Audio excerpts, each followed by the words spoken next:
یہ بات ایک سمجھنے کی ضرورت ہے. آپ کو پہلے بھی یہ بات کہی ہے کہ نفلی عبادات میں سے دو عبادتیں ایسی ہیں، دو عبادتیں کہ جن کو چھوڑ دینے کی وعید قرآن پاک میں بیان ہوئی ہے. ایک نفلی عبادت ان میں سے انفاق فی سبیل اللہ ہے، اور دوسری نفلی عبادت ذکر الہی کو چھوڑ دینا. وَمَنْ يَعْشُ عَنْ ذِكْرِ الرَّحْمَنِ نُقَيِّضْ لَهُ شَيْطَانًا فَهُوَ لَهُ قَرِينٌ. جو بندہ اللہ کے ذکر سے منہ موڑ لیتا ہے اور اللہ کا ذکر کرنا کم کر دیتا ہے، ہم شیطان کو اس کا ساتھی مستقل بنا دیتے ہیں. وہ ہر وقت پھر اس شیطان کے بہکاوے میں آتا رہتا ہے اور اس کے حفاظتی حصار ختم ہو جاتے ہیں. یہ حضرت یحییٰ کو جو اللہ رب العزت نے حکم دیا تھا نماز کو قائم کرو، روزوں کو رکھو، زکوٰۃ کو ادا کرو، اور اس کے بعد ان کو کس چیز کی تبلیغ کی گئی تھی؟ ذکر کا قلعہ قائم کرو، کیونکہ ذکر بذات خود ایک قلعہ ہے جو تمہیں شیاطین سے محفوظ رکھے گا اور شیاطین سے بچا دے گا. ذکر بذات خود ایک حصار ہے، ذکر بذات خود ایک قلعہ ہے. وَمَنْ أَعْرَضَ عَنْ ذِكْرِي فَإِنَّ لَهُ مَعِيشَةً ضَنْكًا وَنَحْشُرُهُ يَوْمَ الْقِيَامَةِ أَعْمَىٰ. اللہ رب العزت نے اس نفلی عبادت کو چھوڑنے کے حوالے سے کلام حمید کے اندر کتنی عجیب آیت کو نازل کی ہے. وَمَنْ أَعْرَضَ عَنْ ذِكْرِي فَإِنَّ لَهُ مَعِيشَةً ضَنْكًا. جو بندہ میرے ذکر کو بھول جائے گا یا میرے ذکر کو کم کرنا شروع کرے گا یا ذکر میں کمی کرتا چلا جائے گا، ہم اس کی معیشت کو تنگ کر دیں گے. اس کے اوپر عرصہ حیات تنگ کر دیا جائے گا، اور صرف دنیا کے اندر اس کی معیشت تنگ نہیں ہوگی. وَنَحْشُرُهُ يَوْمَ الْقِيَامَةِ أَعْمَىٰ قَالَ رَبِّ لِمَ حَشَرْتَنِي أَعْمَىٰ وَقَدْ كُنْتُ بَصِيرًا. اور اس کو قیامت کے دن اندھا کر کے اٹھا لیں گے اور وہ کہے گا قَالَ رَبِّ لِمَ حَشَرْتَنِي أَعْمَىٰ، اے اللہ مجھے اندھا کیوں اٹھایا گیا؟ دنیا میں تو میری آنکھیں ہوا کرتی تھیں.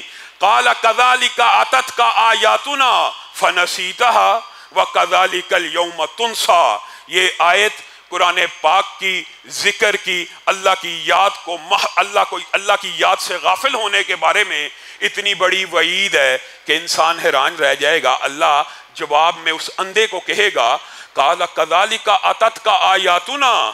دنیا میں تیرے پاس قرآن پاک تھا، تجھے ہماری آیات کا پتہ تھا؟ جی پتہ تھا.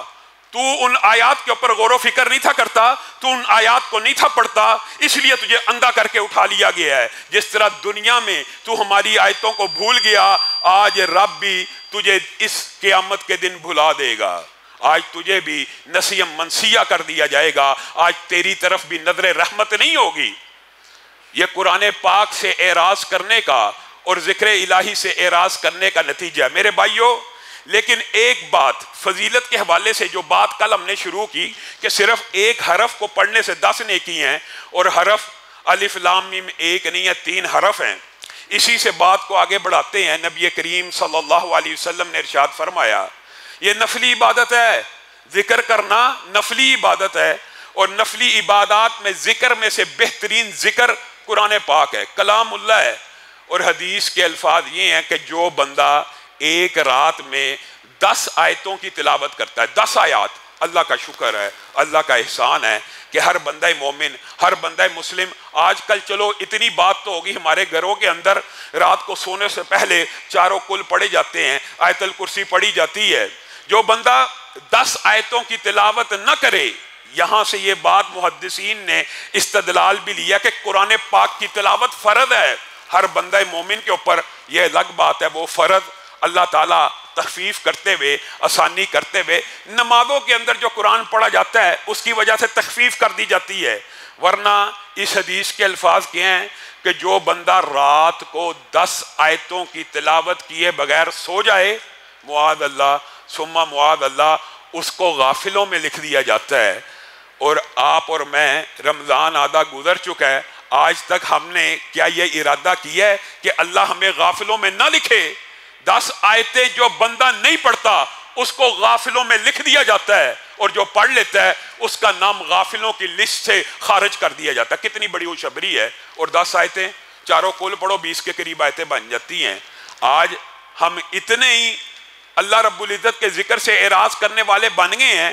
ایک تو یہ کہ ذکر سے اعراض کریں گے شیطان باقاعدہ ایک جن آپ کے ساتھ اور مزید ایڈ کر دیا جائے گا جو ہر وقت آپ کو گمراہ کرتا رہے گا، آپ کے جسم کے اوپر، دل کے اوپر، دماغ کے اوپر، ہر چیز کے اوپر قابض ہو جائے گا اور قابض ہو کے آپ کو برائی کے کاموں میں لگائے گا۔ دوسری وعید کہ آپ کی معیشت تنگ ہو جائے گی، اور معیشت تنگ ہونے سے مراد وہی ہے جو پہلے آپ کے سامنے رکھتا ہوں۔ یہ نہیں کہ پیسے کم ہو جائیں گے، پیسے سے برکت اٹھ جائے گی، پیسہ تو بڑا آ رہا ہے لیکن ساتھ ساتھ بیماری بھی لا رہا ہے، پیسہ تو بڑا آ رہا ہے، شوگر بھی ہے، ڈپریشن بھی ہے، بلڈ پریشر بھی ہے، معاذ اللہ کینسر جیسی بیماریاں بھی ہیں۔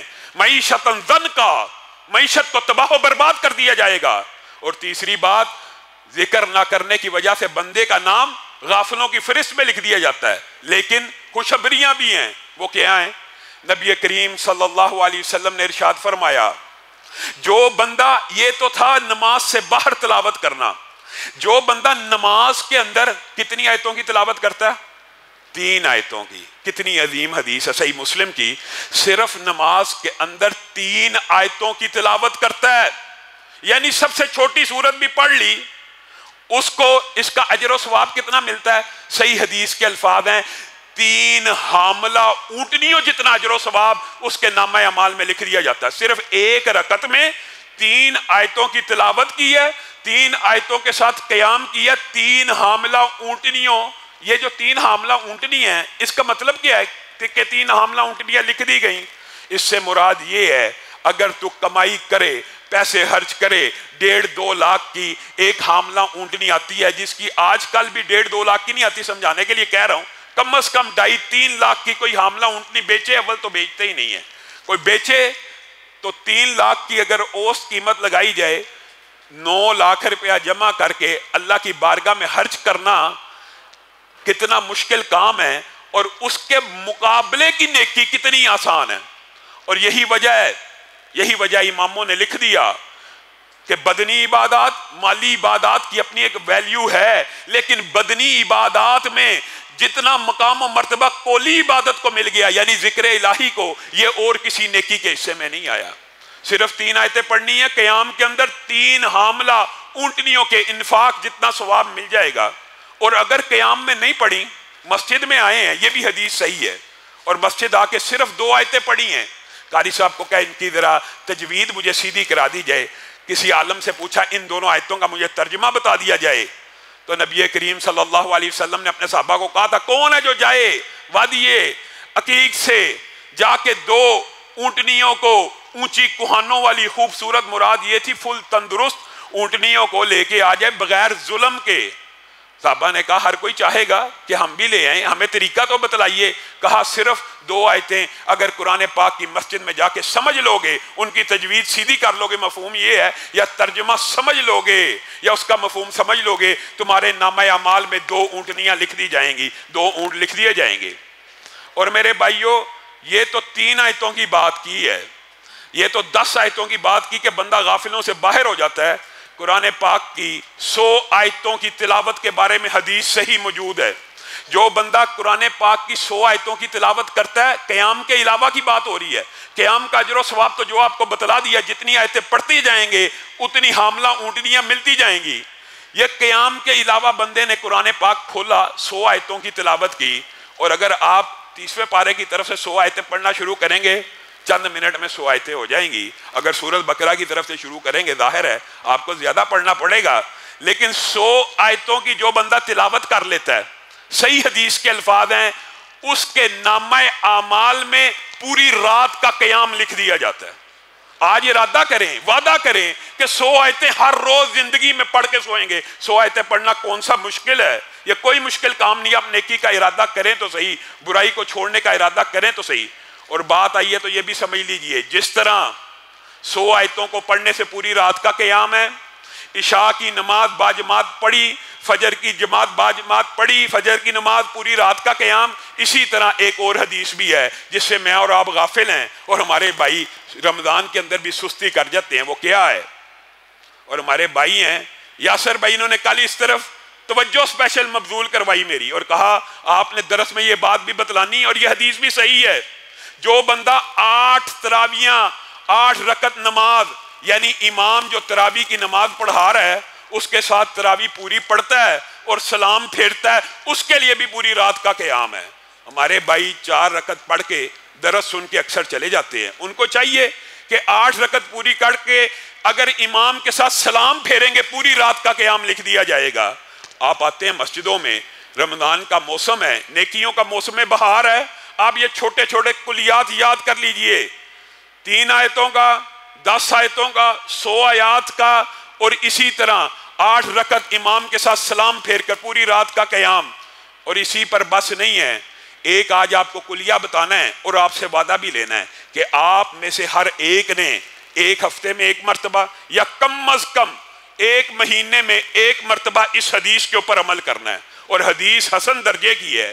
وہ حدیث کیا ہے کہ جو بندہ 1000 آیتوں کا قیام کرتا ہے، 1000 آیتوں کا قیام کرتا ہے، پہلی بات 1000 حاملہ اونٹنیاں اس کے نامہ اعمال میں لکھ دی جاتی ہیں، اور دوسری بات اس کے مقدر میں، اس کے نصیب میں، کہ اب تمہارا اور میرا ایمان رسول اللہ کی حدیث پہ ایسا ہے یا نہیں ہے، اس کے نصیب میں، اس کے مقدر میں ایک ایسا خزانہ لکھ دیا جاتا ہے کہ زمین و آسمان کے تمام خزانے جمع کر لیے جائیں، اس کی قیمت کو ادا نہیں کیا جا سکتا۔ 1000 آیتوں کا قیام سننے میں آپ کو بڑا مشکل لگے گا، لیکن اس کا میں آپ کو ایک آسان کلیہ بتاتا ہوں، جو بندہ حافظ قرآن نہیں بھی ہے وہ بھی سن لے۔ یہاں اگر 8 تراویح پڑھ کے گیا ہے، ابھی 3 کی گنجائش باقی ہے، 2 رکعت گھر جا کے پڑھے، اور اس کے اندر پہلی رکعت میں 29واں پارہ پڑھ لے، دوسری رکعت میں 30واں پارہ پڑھ لے۔ الحمدللہ ثم الحمدللہ، علماء نے یہ محنتیں کی ہیں، ان 2 پاروں میں آیتوں کی تعداد 1000 سے زائد ہو جاتی ہے۔ کتنا مشکل ہے، قرآن کھول کے پڑھ لو۔ 1000 آیتوں کے ساتھ جو بندہ قیام کرتا ہے، 1000 حاملہ اونٹنیاں، ان کا انفاق اس کے مقدر میں لکھ دیا جاتا ہے۔ اور ایسے مقدر اور نصیب کے کیا کہنے کہ جس کے نصیب میں ایسا خزانہ لکھا جاتا ہے جس خزانے کی قیمت دنیا اور آسمان کی ساری دولتیں مل کے نہیں کر سکتی۔ آج آپ وعدہ کریں اور ارادہ کریں کہ ہم میں سے ہر ایک نے پوری زندگی کے اندر کم از کم 1 ہفتے میں یہ روٹین اپنانی ہے، اور رمضان کے اندر تو باقی جتنے بھی دن ہیں اگر ہم کوشش اور سٹرگل کریں، ہمت اور محنت کریں، یقین مانیے آپ 29واں 30واں پارہ قیام کے اندر پڑھنا شروع کریں گے تو میں بہت زیادہ نہیں، لیکن آپ کو یہ حوصلہ افزائی کے لیے کہہ رہا ہوں، 40 منٹ کے اندر اندر اللہ رب العزت آپ کو ایسا شرح صدر کرے گا کہ آپ 40 منٹ کے اندر اندر ایک وقت آئے گا، میں 30 کی بات نہیں کرتا کہ پھر آپ کہیں گے بہت تیز، حفاظ کی رفتار بہت تیز ہوتی ہے، جو حافظ ہوتے ہیں ظاہر ہے، لیکن آپ جیسے لوگ بھی 40 منٹ کے اندر یہ 2 سپارے آسانی سے پڑھ سکتے ہیں، اور 1000 آیتوں کا قیام مقدر میں لکھا جا سکتا ہے۔ اور نبی کریم صلی اللہ علیہ وسلم کے صحابہ نے اس قرآن کی شان و عظمت کو رسول اللہ کے دور میں بھی بیان کیا، اور رسول اللہ سے پوچھتے بھی رہے۔ ایک صحابی سورہ کہف کی تلاوت کر رہے تھے، ان کا گھوڑا بدکنا شروع ہو گیا، مشہور واقعہ ہے۔ رسول اللہ کے پاس حاضر ہوئے، کہا یہ آسمان سے سکینت کا نزول ہوا، وہ جو حدیث ہے کہ کوئی قوم مسجد میں نہیں بیٹھتی، اللہ کا شکر ہے سب قرآن سننے آئے ہیں، سب ذکر سننے آئے ہیں، جب مسجدوں میں آ جاتے ہیں آسمان سے فرشتے بھی اس مجلس میں شامل ہوتے ہیں، اطمینان اور سکینت کا نزول بھی ہوتا ہے۔ تو نبی کریم نے کہا یہ سکینت کا نزول ہے۔ اور اسید بن خضیر کی جو حدیث ہے وہ کتنی عمدہ ہے، وہ کہتے ہیں میں سورت کی تلاوت کر رہا ہوں، بعد میرا بیٹا یحییٰ بیٹھا ہے، یحییٰ، اور یحییٰ گھوڑے کے قریب ہی ہے، میں تلاوت کرتا ہوں، آسمان سے بادل کی ایک ٹکری قریب آ جاتی ہے، اور میں کیا دیکھتا ہوں، اس بادل کی ٹکری کو نیچے آتا دیکھ کر میرا گھوڑا ہنہنانا شروع کر دیتا ہے، ہلنا شروع کر دیتا ہے، بے چین ہو جاتا ہے، اور میرا بیٹا یحییٰ پاس ہی لیٹا ہے، اور میں یہ خوف محسوس کرتا ہوں کہ میرے بیٹے یحییٰ کو گھوڑے کی ٹانگ نہ لگ جائے، میں تلاوت کو مؤخر کر دیتا ہوں، وہ بادل کچھ اوپر چلا جاتا ہے، میں پھر قرآن پاک کی تلاوت شروع کر دیتا ہوں، پھر ایسا ہوتا ہے بادل قریب آتا ہے، گھوڑا ہنہنانا شروع کر دیتا ہے، مجھے یحییٰ کا خوف ڈر آتا ہے، میں پھر تلاوت کو مؤخر کر دیتا ہوں۔ 2-3 مرتبہ ایسا ہوا، اے اللہ کے رسول وہ بادل جب آخری مرتبہ میں نے تلاوت کو منسوخ کیا، ترک کیا، میں نے وہ بادل کی ٹکری بھی دیکھی، اس کے اندر تو ایسا محسوس ہوتا تھا چراغ ٹمٹما رہے ہیں، روشنی کی عجیب و غریب کیفیت تھی۔ تو رسول اللہ صلی اللہ علیہ وسلم نے فرمایا اے اسید، اللہ کی قسم